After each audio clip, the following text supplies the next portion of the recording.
Ibu bapak yang dimuliakan oleh Allah Subhanahu wa Ta'ala, di dalam surah Al-Baqarah ayat 118 Allah Subhanahu wa Ta'ala berfirman, innal ladzina amanu. Ini diawali dengan kata-kata inna huruf tahqiq taukid. Jadi ada sebuah penekanan dari Allah Subhanahu wa Ta'ala. Innal ladzina amanu, sesungguhnya orang-orang yang beriman, tentu saja beriman kepada Allah dan beriman kepada Rasulullah. Kemudian walladzina hajaru, dan orang-orang yang senantiasa berhijrah. Berhijrah dari mana? Berhijrah dari yang tidak baik menjadi baik. Tentu saja kita pada malam hari ini kita menyambut datangnya tahun baru Hijriah, yakni 1 Muharram 1445 Hijriah, dengan harapan supaya kita lebih baik lagi dari tahun sebelumnya. Barangkali tahun 1444 Hijriah banyak sekali ibadah yang kita lalaikan, perintah-perintah Allah banyak yang kita sepelekan, yang kita lalaikan, banyak kita tinggalkan. Semoga di tahun baru 1445 Hijriah kita tidak berani lagi meninggalkan apa yang diperintahkan oleh Allah Subhanahu wa Ta'ala. Dan tentunya harapan kita juga di tahun baru esok kita juga dapat menjauhkan apa-apa yang dilarang oleh Allah Subhanahu wa Ta'ala. Yang sebelumnya tidak rajin membaca Al-Quran, tahun baru besok kita lebih rajin membaca Al-Quran. Atau yang biasa kita lebih banyak mata kita ini di depan HP, semoga di tahun 1445 Hijriah besok mata kita lebih banyak melihat Al-Quran Karim, atau paling tidak seimbang. Jangan sampai mata kita ini selalu tertuju kepada HP saja setiap harinya, setiap malamnya. Tidak sama sekali hari-hari kita membaca Al-Quran. Kita lalai membaca Al-Quran Karim, sehingga ada yang berani menodakkan Al-Quran, bahwa kata dia Al-Quran itu adalah karangan Nabi Muhammad SAW. Ini sesat dan menyesatkan.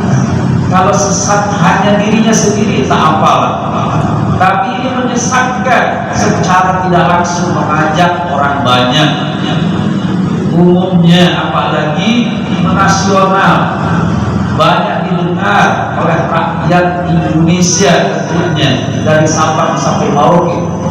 Nauzubillah min dzalik. Kalau sudah demikian, kalau Al-Quran ini sudah dinistakan, secara tidak langsung sudah menghina Allah, sudah menghina Rasulullah SAW, berarti sudah keluar dari Islam. Kalau kita bilang murtad, ini lebih parah daripada kasusnya Ahok yang hanya menyisakan 1 ayat Al-Quran, tapi ini semua ayat-ayat Al-Quran dinistakan. Nauzubillah min dzalik. Ini yang ngeri. Urusan yang seperti ini yang kita ngeri di zaman sekarang ini. Ibu bapak yang dimuliakan Allah, makanya ya Al-Quran mengajarkan, Allah mengajarkan kepada kita supaya kita berhijrah dari yang tidak baik menjadi baik. Yang biasa mata kita setiap hari selalu HP dan HP, kita imbangi dengan membaca Al-Quran Karim. Kalau saya biasa itu membaca Al-Quran setelah sholat 5 waktu biasanya, itu paling tidak 1 halaman. Kita imbangi mata kita, jangan selalu di HP. Sholat duhur, baca sholat duhur, selesai sholat duhur, setelah wirid, setelah zikir, baca Al-Quran. Walaupun hanya 1 halaman. Ya bagi sholat asar, kalau saya mungkinnya begitu. Ya, insya Allah mata kita ini akan terjaga dari dari bahayanya kita melihat HP. Ibu bapak yang dimuliakan oleh Allah Subhanahu wa Ta'ala. Kemudian kata Allah, sesungguhnya orang-orang yang beriman dan orang-orang yang berhijrah, wajah dan orang-orang yang berperang. Berperang apa di sini? Tentu saja berperang melawan kebatilan. Walaupun itu kebatilan akan sirna, tidak mungkin sirna begitu saja batil kalau tidak diperjuangkan yang haknya.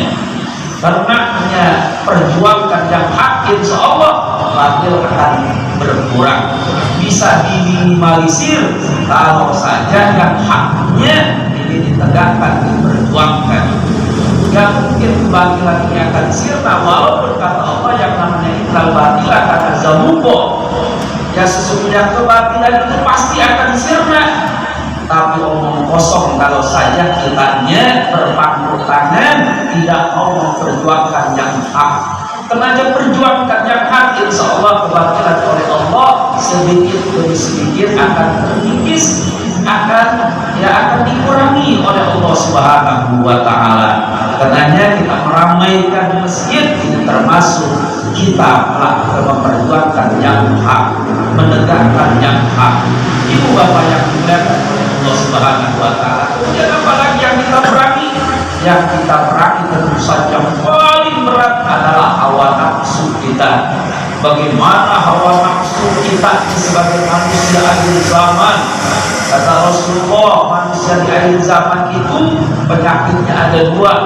Ini yang sangat dominan. Yang pertama, hubud dunia. Yang kedua, waqarahiyatul maut. Hubud dunia, terlalu cinta kepada dunia sehingga kita lupa lalai beribadah kepada Allah Subhanahu wa Ta'ala. Ini jangan sampai terjadi pada diri kita masing-masing. Kita sedekah pada hari Jumat saja, ketika kita melaksanakan sholat Jumat, banyak begitu banyak amal kita buka oleh pengurus masjid yang kelihatan hanya uang 2.000-an rata-rata, 1.000, 2.000, jarang sekali 5.000, apalagi 10.000, apalagi 20.000. Yang berangkat dari rumah ke masjid pada hari Jumat yang kita cari tentu saja uang recehan. Kemudian sekalipun ada, sekalipun tidak ada itu uang recehan, hanya uang 10.000-an terpaksa kita bawa, karena yang 2.000 tidak ada. Akhirnya dimasukkan ke kotak amal masjid itu 10.000. Masukinnya juga pelan-pelan oleh tidak. Karena yang lain 2.000, saya 10.000. Karena pelan-pelan masukinnya. Supaya apa? Supaya dapat pujian dari jamaah sebelahnya. Riya namanya. Sudah terpaksa dia pula lagi. Itu uang 10.000 kalau dibawa ke masjid pada hari Jumat dimasukkan ke kotak amal masjid, tentu saja rasanya gede banget itu. Tapi jangan coba-coba itu uang 10.000 bawa ke konter HP, 5 peta tidak ada harganya, itu uang 10.000. Tapi dibawa ke masjid itu rasanya besar sekali uang 10.000. Betul atau betul? Tenangnya kita masih hubung dunia, ini penyakit kita. Coba ubah. Ya rubah, yang tadinya bawa 2.000 ganti 5.000, tapi lagi nanti Jumatnya akan datang 10.000. Gak usah sayang, tidak ada orang yang bersedekah itu ceritanya jatuh miskin, tidak ada. Kita tahu di Saudi sana ada seorang yang tadinya miskin jadi kaya waktu corona kemarin itu. Bukan saja dia memberikan takjil, akan tetapi sembahnya dikasih juga. Di Masjidil Haram tidak boleh, di jalan-jalan dia gelap. Bukan hanya takjilnya, sesembahnya. Dulunya ceritanya orang miskin, saya lupa namanya.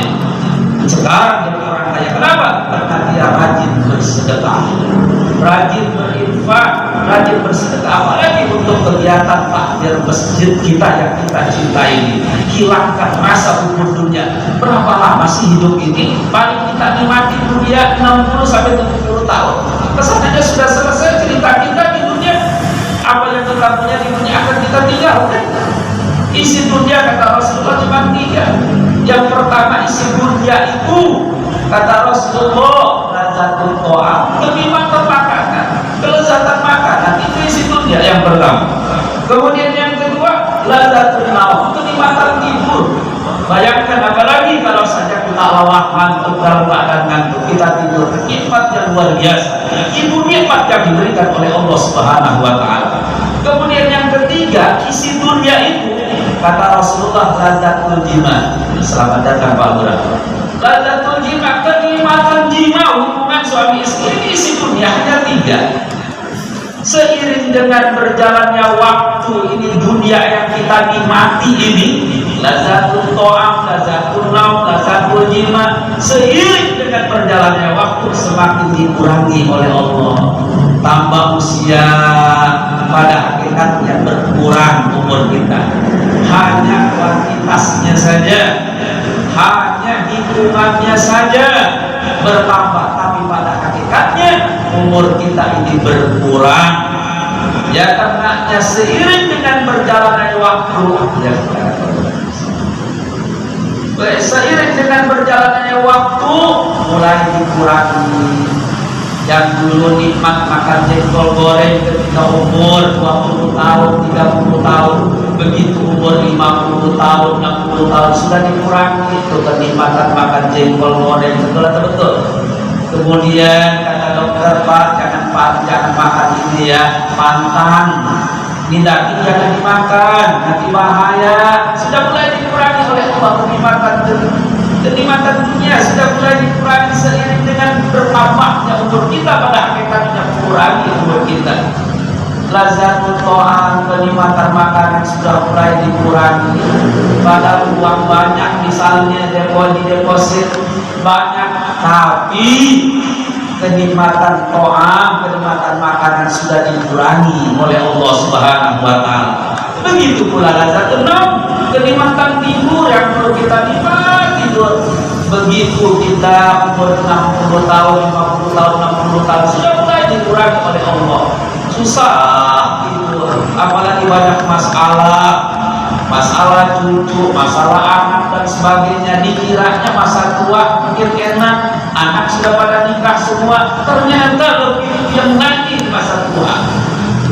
Itulah dunia yang tidak ada putus-putusnya, kecuali kita nikmati dunia dibarengi dengan rasa syukur kepada Allah Subhanahu wa Ta'ala. Begitu pula nikmat yang terakhir, lazzatul jima, yang hubungan suami istri seminggu 3 kali, sekarang sudah mengurangi sebulan sekali. Sebulan sekali juga kadang-kadang enggak, dahulu bisa aja dan tidurnya tidur di kamar itu, buat tidur di kamar itu, udah gak ada hawa lagi. Sekali ngedeketin udah bau apa itu nenek-nenek. Betul aja betul. Itu udah dikurangi itu kenikmatan oleh Allah Subhanahu wa Ta'ala. Makanya kapan lagi untuk kita masih hidup, yuk kita berbuat baik. Jangan merasa bosan, merasa capek, merasa jenuh untuk berbuat kebaikan. Tunggu masih hidup. Karena kalau sudah dipanggil oleh Allah masuk ke dalam kubur, kita tidak bisa berbuat apa-apa lagi. Boro-boro sedekah ke masjid bawa uang 10.000 tiap hari Jumat, sudah tidak bisa lagi. Ya Pak ya, Ropak ya, Bu kasih tahu suaminya Jumat besok 10.000, jangan 2.000, hilangin dulu dah. Ya, ke masjid 2.000, di dekat kota 50.000 di bawah buat beli paketan. Dunia kita, betul. Kemudian waqarohiyatul maut, yang terakhir, di penyakit yang terakhir, takut sama mati. Padahal mati setiap saat mengincar kita, tidak ada rasa takut dengan mati. Karenanya banyak orang-orang sekarang itu pesimis. Banyak sekali. Saya lama dulu ngajar di dinas pertanian di Tigaraksa sana. Ya. Kemudian ada pengajian bulanan di dinas pendidikan, itu kepala sekolah SMP, SMA yang ngaji ketika itu. Dipindah lagi di dinas kelautan. Alhamdulillah itu pengalaman banyak itu. Belum lama saya ketemu dengan mantan kepala dinas pertaniannya. Saya bilang, Pak Haji gimana kabarnya? Alhamdulillah Ustaz, ini kita udah lama bertemu lagi. Nah saya dulu terputus sudah kelamaan, kecapean ngajar di sana. Coba macet di Bitung, di Cikupa, Masya Allah. Ya saya tanya, aduh Ustaz Uyang saya lihat setelah saya pensiun, Uyang ada ini Uyang di hidup ini mati hidup ini. Uang Bapak banyak, kontrakan Bapak banyak. Saya bilang, apa yang Uyang? Saya nggak punya apa-apa. Saya nikmatin saja, saya syukuri kepada Allah. Ya ini artinya apa? kata dia bilang, Ustaz enak, tidak ada pensiunnya. Inilah saya bilang kelebihan Ustaz, saya bilang. Kenapa? Bagi seorang mukmin itu jangan memikirkan bagaimana nanti masa pensiun, bagaimana nanti di hari tua. Tidak usah. Yang kita pikirin itu sebagai seorang mukmin, bagaimana nanti kita pada detik kematian umur kita dicabut oleh Allah Subhanahu wa Ta'ala. Itu yang kita pikirin. Apakah kita meninggal dalam keadaan husnul khotimah? Apakah sulul khotimah? Itu yang kita pikirin. Kenapa? Karena sudah pasti kalau kematian itu pasti akan menjumpai kita, besar maupun kecil, kecil maupun dewasa, tua maupun muda, sudah pasti itu akan menjumpai kita. Kalau Allah sudah menghendakinya, betul atau betul? Jangan berpikir saya ini nanti saya siapkan untuk masa tua saya. Kamu yakin umur kita sampai tua? Belum tentu kan itu. Nanti saya siapkan untuk masa pensiun saya. Kamu yakin umur bapak sampai pensiun, umur ibu sampai pensiun? Belum tentu. Betul atau betul? Makanya kita persiapkan masa kematian kita. Bawa apa kita ke hadapan Allah? Ini yang kita pikirin. Kalau kita meninggal dalam keadaan husnul khotimah, alhamdulillah. Kalau sulul khotimah, ya 17 Agustusan lagi joget di atas panggung sama biduan dangdutan, tiba-tiba malaikat Israel nyamperin, mati di depan biduan kita. Mana coba kiranya? Sulul khotimah atau husnul khotimah? Coba bayangkan itu. Nauzubillah min dzalik. Habislah pahala kita semua kalau sulul khotimah. Pahala ibadah kita selama kita hidup, sholat kita, pahala puasa kita, habis begitu saja. Kenapa? Karena meninggalnya sulul khotimah. Yang kita takuti. Ibu bapak yang dimuliakan oleh Allah Subhanahu wa Ta'ala, sesungguhnya orang-orang yang beriman kepada Allah dan orang-orang yang berhijrah dan orang-orang yang berperang memerangi hawa nafsu, memerangi kebatilan, apa kata Allah? Ulaika yarjuna rahmatallahi.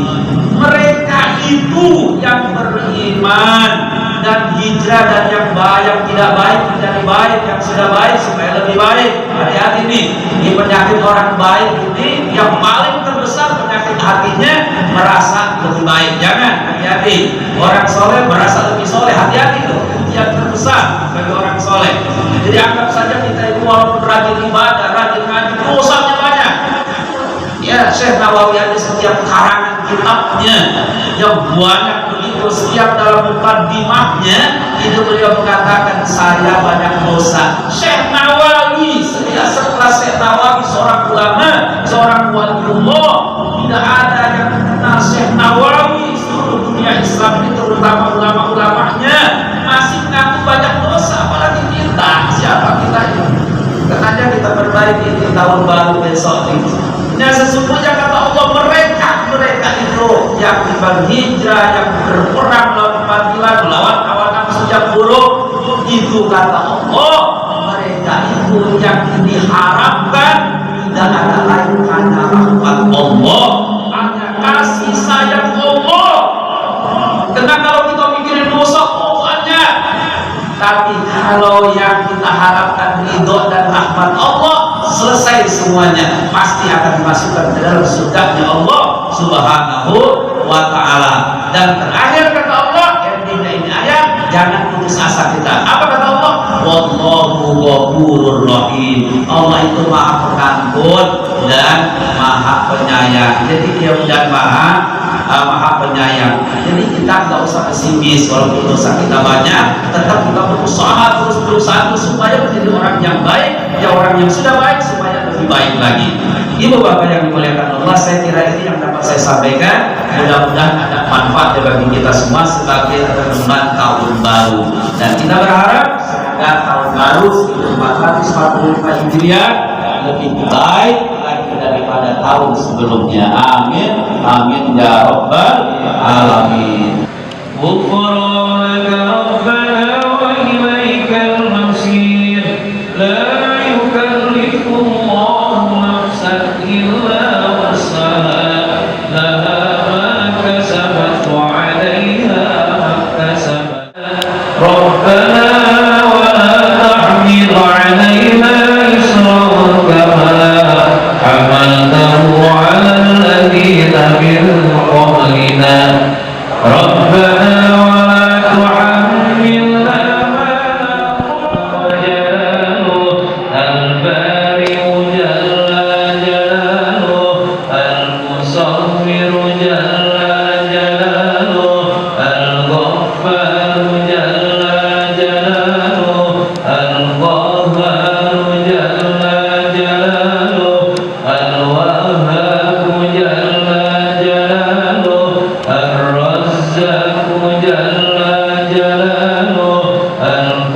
إلا